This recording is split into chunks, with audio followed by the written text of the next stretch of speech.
Well, if you've been paying attention to what's happening in Washington, you'll know that just this past Saturday evening, the House of Representatives passed a health care bill.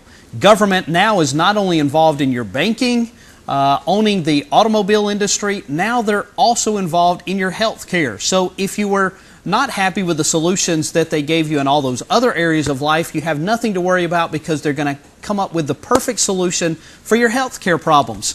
Not really. Hi, I'm Ray McBarry. I'm the host right here on the agenda on SBN Television, and we're joined here in the studio this week with a constitutionalist Republican who is running for Congress in the 8th District.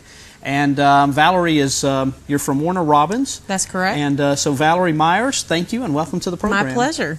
Well, Valerie, I know you're from the Warner Robins area, but the 8th Congressional District stretches up into the region that we cover here on SBN Television. That's you right. cover a good part of Butts County. Right. And maybe even some other slivers of Lamar County too, I'm not sure. But the 8th Congressional District, it's I guess it's a little bit of a gerrymandered district because it does reach up this far. Right. It's 21 counties through the middle of Georgia. 21 yes. counties. And it starts just short of Atlanta in Butts County, around that area in Newton County, and it runs in a real narrow path all the way down to Tift County. And in the middle, it's the widest portion that encompasses Houston County and Twiggs County and Lawrence County.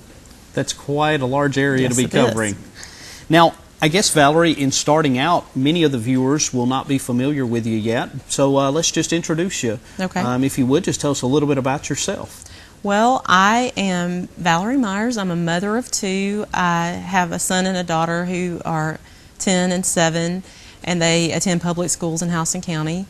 I am a technical writer for a government contractor that writes software for the Air Force. I have a degree from the University of South Alabama, and I'm also going to get my master's degree from Mercer University in Atlanta.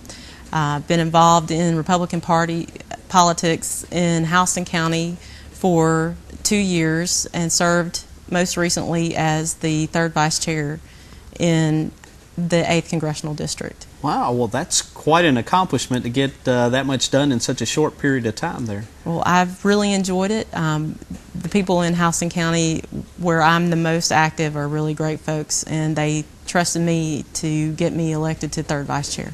And Valerie, I have to tell you, one of the things that really attracted me to you and to your campaign, even before you had a campaign, was the fact that you are a constitutionalist. You do believe that the role of government ought to be to abide by the Constitution. Absolutely. Well, I believe in the principles of limited government, and that used to be a central principle of the Republican Party. It seems in the past few elections we've chosen candidates that don't ascribe to limited government philosophies, and I'm trying to make sure that people in the 8th District have a Republican candidate who believes in those values.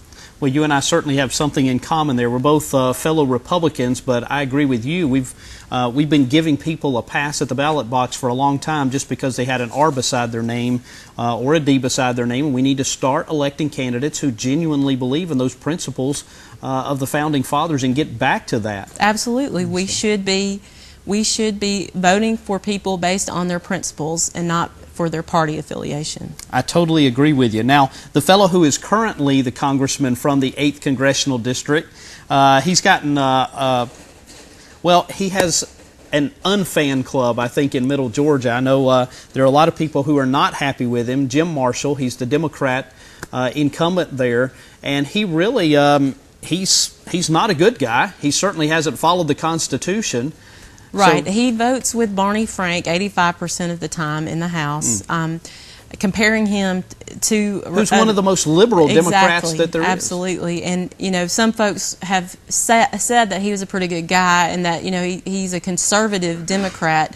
Well, you know, compared to our other Republican representatives in the state, one of the most conservative is Lynn Westmoreland. Marshall votes with Lynn Westmoreland about 47% of the time. So Marshall is a Democrat. He's not a Republican. He's not a conservative. And people who are voting for him thinking he's going to vote for their interests are mistaken. Now, I can tell you the people that live in our coverage area here, and in particularly down there in the Butts County area where you're talking about, they're pretty conservative folks. They're definitely not Jim Marshall type people down there. They're people that have the same traditional conservative values that you and I share. Certainly the ones watching the agenda are. Right. And so it's very encouraging that now that you're running, we have a traditional conservative to run. And the people there in Butts County, when they go to vote for a congresswoman, will not have to choose the lesser of two evils like we so often are left with. I certainly hope that they will know that I'm pro-life, and that, you know, I work very hard to teach my two children about loving the Lord and serving the Lord and respecting our Constitution. And I'm also pro-Second Amendment. I grew up around guns. We shot them for sport. We used them to hunt. We also learned how to use them to protect ourselves. And I'm really wondering how we reach this place in our society where those kind of traditional values, foundational principles of our government, have become considered extremist.